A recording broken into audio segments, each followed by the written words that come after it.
You know what really stovepipes my 1911? Unelected agencies making law.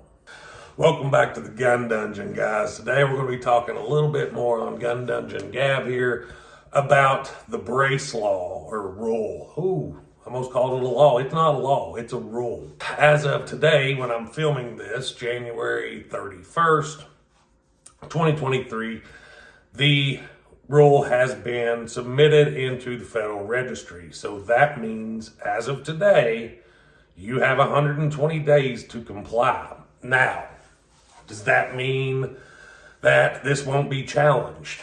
No, it does not. I think that's the course that this is going to go. I think the GOA is all over it. NRA, ILA is putting out some messages that they're going to be tackling it. I have about as much faith in the NRA these days as I do a paper mache sail on a boat, but we'll see how that goes. But essentially what it's going to come down to, if nothing happens in the court, if God forbid the courts say this is completely fine and this is how it's going to go forward, you essentially have a couple options to comply. You're going to have to either turn your guns in, which we know nobody's going to do.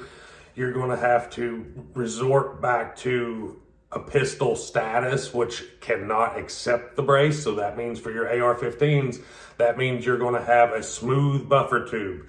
That means no law tactical folding device, no spacers on the buffer tube, nothing that doesn't entail directly to just the function of the gun. You can't make the buffer tube any longer.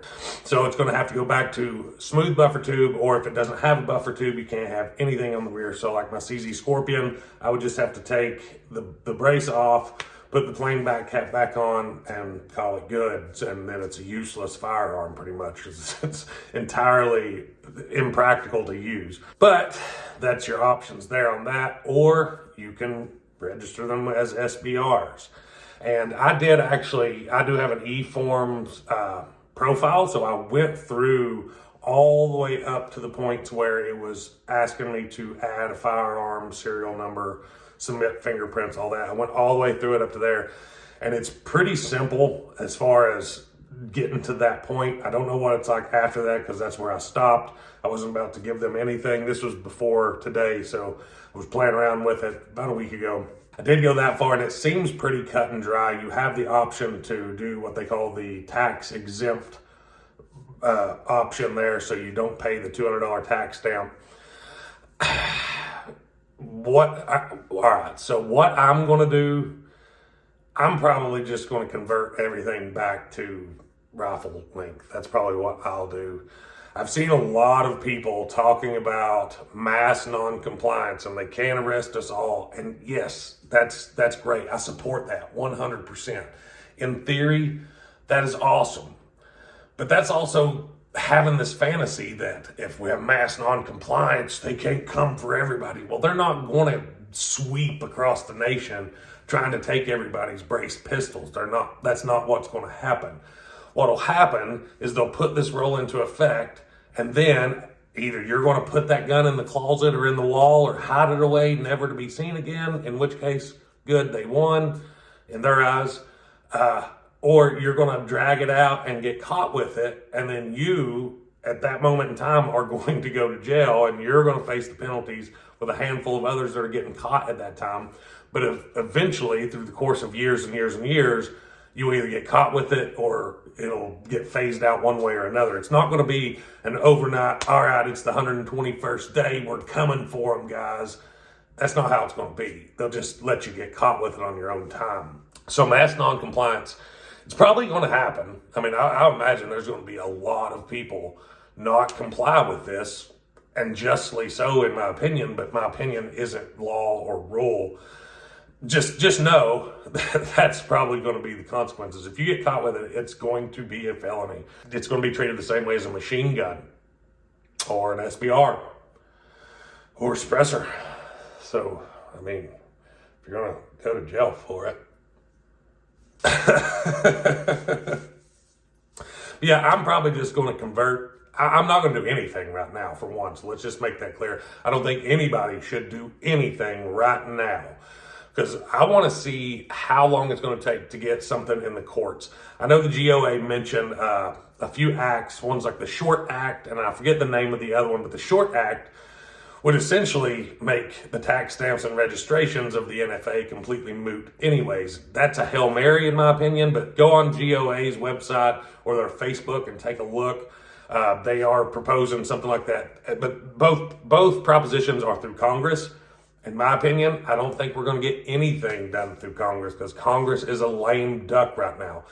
No, the only thing that may pass Congress right now would be something like infrastructure or something that's extremely bipartisan. Nothing controversial is going to get passed for the next 2 years, and nothing to do with guns is going to get through that leftist Senate. That's not going to happen. Our best chance is in the courts. So that's what I'm hoping happens is we get a court case, make its way to a judge that will put a stay on this, which would pause our 120 days. I'm hoping that's what happens. I'm going to wait and see. I'll probably be on the 119th day disassembling and putting stuff together if that's the way that it goes, because I'm going to wait that long. I wouldn't mind to have some registered SBRs, but I'm not going to do it on their terms. I would rather pay for it years later on my terms than take their little carrot in front of my face because and I'm going to keep it PG. Yeah, I would advise everybody to just be patient here. Don't do anything stupid. I mean, you've got 120 days to comply, but that doesn't mean that if some rogue young ATF agent or federal agent sees you with one tomorrow, that doesn't mean they won't try to arrest you, and then you're going to have to provide the bill to get out of that, whether it's legal or not. It's still going to cost you a lot of headache. I would advise just laying low. Support your gun organizations like GOA. I just sent them $500 this morning. I can't say to support the NRA right now, guys. I just can't say to do it. Just Wayne LaPierre has to go before I can say that. And if the NRA sets on their hands on this one, I'm done for good. They'll be dead to me.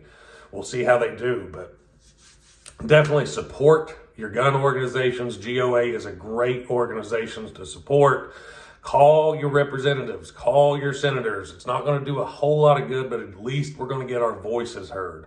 This is not like the bump stock, guys. We really, really screwed up by not holding firmer on this bump stock ban because and even Mac said it, it's not about the bump stocks. It's about how they're doing it, and they're doing the exact same thing with the braces now.